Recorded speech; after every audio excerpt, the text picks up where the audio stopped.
What about from Dave Brailsford's point of view? In what sense?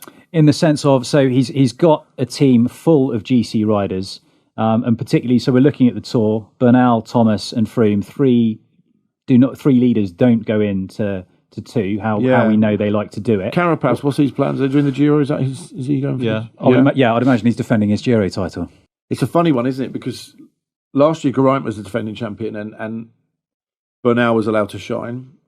I think had we had the stage 2 team last year completed, I think Bernal would have cracked and Geraint would have won the Tour that day.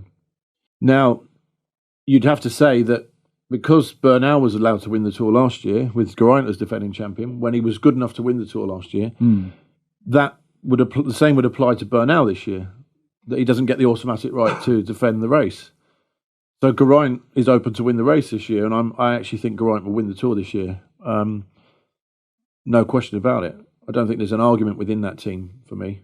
And how does Froome fit into that Tour team? I would guess that Chris Froome won't be at the level this year that we're good enough to win the Tour.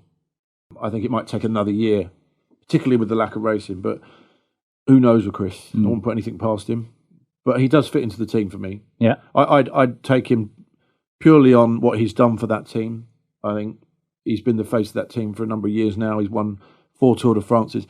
I don't think you don't not take Chris Froome to that race. And if that's set out before, rather than going into it and kind of, who could win this race, I think Chris would be the first to go in there and say, well, I'm just going to help these guys, really. I would not take Chris Froome to the Tour de France. For me, it's a 2-prong race between Geraint and Bernal. But I would even go so far as to say that, look, we're riding for Geraint Thomas at this race. Bernal had his chance last year and he took it. But I don't think it's a given that Bernal gets to defend his title, really, within that team. I think Geraint Thomas played second fiddle last year to Bernal to help him win that Tour. And you could say Bernal got a bit lucky with the weather last year and the stage that was cut towards the end of the race. But yeah, I think it's a Geraint Thomas race, but I would take Fresh Froome any day of the week. He'd be first on the team sheet. You agree with that, Dan? I can't wait to see whether he's taken to the Tour or not. I mean, what struck me with the whole Would you take him, though, Dan? It's very hard to put yourself in that position because I'd take him because I'm watching it on TV and I want there to be an inter-team scuff, basically, just for the entertainment of it. But I mean, what struck me was how, obviously, we kind of know this anyway, that Brailsford can take any emotion away from decisions and stuff. And, there's this guy that's been their most successful rider by far since its inception in 2010 and won 4 tours, all the other races that he's won. But, when Chris said, I want to be the sole leader at the Tour de France, he's like, well, no, we've got 2 other guys that we need to have as leaders as well. I can't guarantee you that leadership position. And if you want to move on, move on. Yeah. Mission clarity, I think, is the buzz phrase that Brailsford would use. It's just different for everyone, really.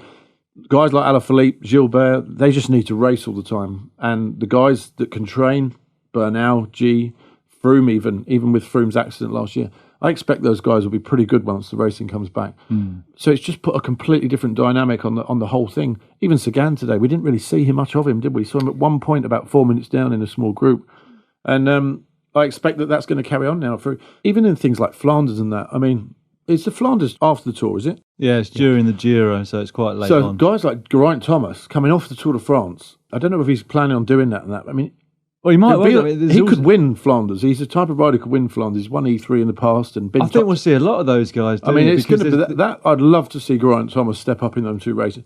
I mean, imagine winning the Tour de France and coming out and winning Flanders or Roubaix in a couple of weeks after that. What a season that would be. It'll be amazing. Yeah. I'd love to see that. But the risk factor's taken. A lot of the reason why those guys don't do those races. And that's why this season is just completely different. And if a Geraint Thomas on top form is going for Flanders or Roubaix, he's a better rider than Van Avermaet any day of the week when they're on form, as great as Greg is. It kind of goes against Greg that, whereas Geraint early season wouldn't be targeting that race, so it's one less person for someone like Van Avermaet to think about. So the classics guys, who are just classic guys, almost get washed away and look like they're not going that well. But it's not that. It's that they're probably as good as they've ever been, but they've got a whole new bunch of riders that wouldn't be on form normally at that type of year that have allowed to be now because of the way the calendar's set out. Dan, do we foresee then a group of GC riders who we wouldn't usually expect to see feature in some of the classics be up there? Well, we'll wait and see if they feature, but certainly there's quite a few that have already stated that they're going to do them. I think Tadej Pogacar said he's going to do the Tour of Flanders. Van Aert probably not doing San Remo, is that right? No, I think we decided that he is in the end. Yeah. There's definitely somebody that's missing next week, but I can't remember who it is now. But yeah, also Warren Barguil said he's going to do Paris-Roubaix. Because there's not that risk factor there that is the end of the season. They can afford to go there and sort of think, well, if I crash, I've got a few months to recover before next season anyway. So I think that's what puts a lot of those guys off doing it in the first place. He probably underestimates just how good he would be in Roubaix.